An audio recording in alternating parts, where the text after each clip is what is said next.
اس کائنات کے اندر پیارے نبی جناب محمد الرسول اللہ صلی اللہ علیہ وسلم سے بہتر نہ اللہ نے پہلے کوئی بنایا تھا، نہ اب کوئی بنایا ہے، نہ آئندہ کوئی بنائے گا۔ ان سے بہتر شخصیت کوئی نہیں ہے۔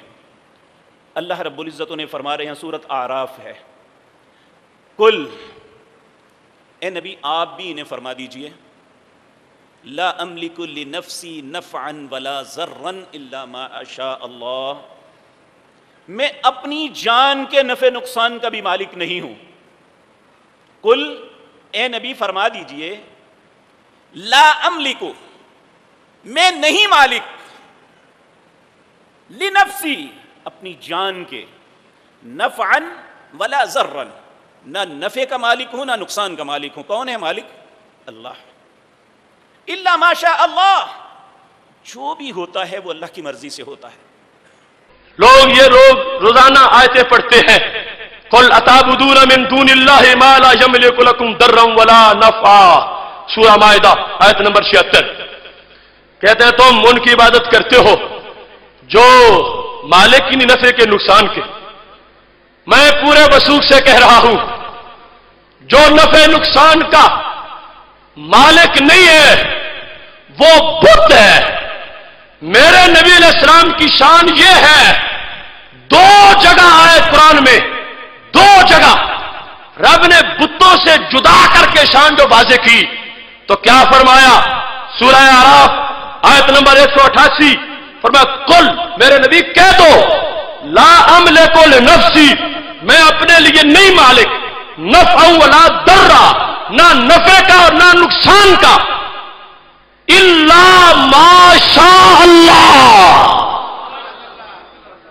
فرمایا مگر جو رب چاہے میں اس کا مالک ہوں۔ اب پہلا حصہ جو ہے وہاں سے فرق نہیں ظاہر ہو رہا تھا، وہ ویسے ہی آیتیں بتوں کے لیے بھی ہے، لیکن الا ما شاء اللہ یہ اعراف میں بھی ہے، یہ سورہ یونس میں بھی ہے۔ سورہ یونس کی آیت نمبر 49، اعراف کی آیت نمبر 188۔ اللہ کا مطلب کیا ہے؟ کیا ملک ایک چیز کا، ملک دو چیزوں کا، ملک تین چیزوں کا نہیں؟ عوام سمجھے، ان کو بھی سمجھا دیتا ہوں۔ لا الہ الا اللہ، جب لا الہ کہا تھا تو ہر ایک کی نفی ہو گئی تھی، اللہ سے کتنا بڑا ثبوت آیا اللہ کی ذات کا۔ اللہ اتنا بڑا کام کرتا ہے، لا الہ سے ہر ایک کی نفی ہو گئی، الا اللہ سے جو ثبوت ہوا تو شک باقی نہ رہا، رب کی ذات کا ثبوت ہو گیا۔ میرے نبی علیہ السلام کو رب نے کہا تم کہہ دو میں مالک نہیں ہوں مگر کیا؟ الا ما شاء اللہ، رب جو بھی دے میں اس کا مالک ہوں۔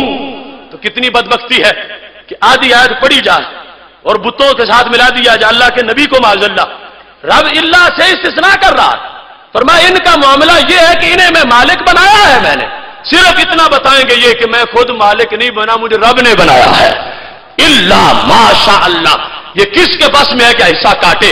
اگر نہیں کاٹ سکتا تو پھر اسے ماننا چاہیے کہ وہ اور ہیں جو نفع نقصان کے مالک نہیں ہیں، یہ وہ نبی ہیں جن کو مالک رب نے بنایا ہے۔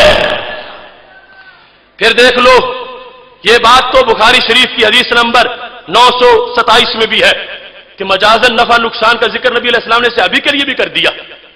فمن والے یا شیئا من امت محمد صلی اللہ علیہ وسلم فاستطاع ان یضر فی احدا او ینفع فی احدا، وہ جس کو رب نے حکومت دی ہو وہ کیا کر سکتا ہے؟ یضر فی احدا، کسی کو نقصان دے دے، اور ینفع فی احدا، کسی کو نفع دے دے۔ تو اگر نفع نقصان کا مالک ہونا مجازن بھی شرک ہوتا تو نبی علیہ السلام امیر المومنین کے لحاظ سے یا کسی حاکم کے لحاظ سے یہ لفظ نہ بولتے۔ آپ کا حاکم وقت کو نفع دینے والا اور نقصان دینے والا کہہ کر یہ بات آپ نے واضح کر دی کہ حقیقتاً رب مالک ہے، رب کے دینے سے رب کے بندے بھی مالک بن جاتے ہیں۔ اس کے بعد سورہ ہود، وہ کہتے ہیں وما کان لہم من اولیاء وما کان لہم من دون اللہ من اولیاء، ان کے لیے کوئی اولیاء نہیں ہے۔ ہم کہتے ہیں پوچھو کن کے لیے؟ کن کے لیے؟ کافروں کے لیے، کافروں کے لیے۔ کیوں؟ سورہ مائدہ میں آیت نمبر 55 ہے، اللہ فرماتا انما ولیکم اللہ ورسولہ والذین آمنوا، فرمایا کافروں کا کوئی ولی نہیں ہے، اے مسلمانوں تمہارا ولی اللہ بھی ہے، اللہ کے رسول بھی ہیں، اللہ والے بھی ہیں۔ اب دیکھو آیات میں فرق، کافروں کے لیے کہا تمہارا کوئی ولی نہیں، اور مومنوں کیا کہا تمہارا رب بھی ولی ہے، تمہارے لیے مددگار ہے، تمہارے نبی علیہ السلام بھی اور تمہارے ولی بھی، اولیاء اللہ بھی۔ پھر اللہ تعالیٰ کفار کا ذکر کرتے ہوئے کہتا ہے وَلَا يَجِدُونَ لَهُم مِّن دُونِ اللَّهِ وَلِيًّا وَلَا نَصِيرًا، سورہ احزاب آیت نمبر 17۔ فرمایا وہ نہیں پائیں گے کوئی ولی اور نہ ہی مددگار۔ کون نہیں پائیں گے؟ کافر، کافر نہیں پائیں گے۔ اور مومنوں کی شان کیا ہے؟ فرمایا سورہ نساء آیت نمبر 75 کہ مومنوں کو تو نعرہ یہ ہوتا ہے وَاجْعَل لَّنَا مِن لَّدُنْكَ وَلِيًّا وَاجْعَل لَّنَا مِن لَّدُنْكَ نَصِيرًا، رب ہمیں کوئی ولی دے دے، ہمیں کوئی نصیر دے دے۔ فرمایا کافر کا ولی نہیں ہوتا، کافر کا نصیر نہیں ہوتا، مومن کا ولی بھی ہوتا ہے، مومن کا نصیر بھی ہوتا ہے۔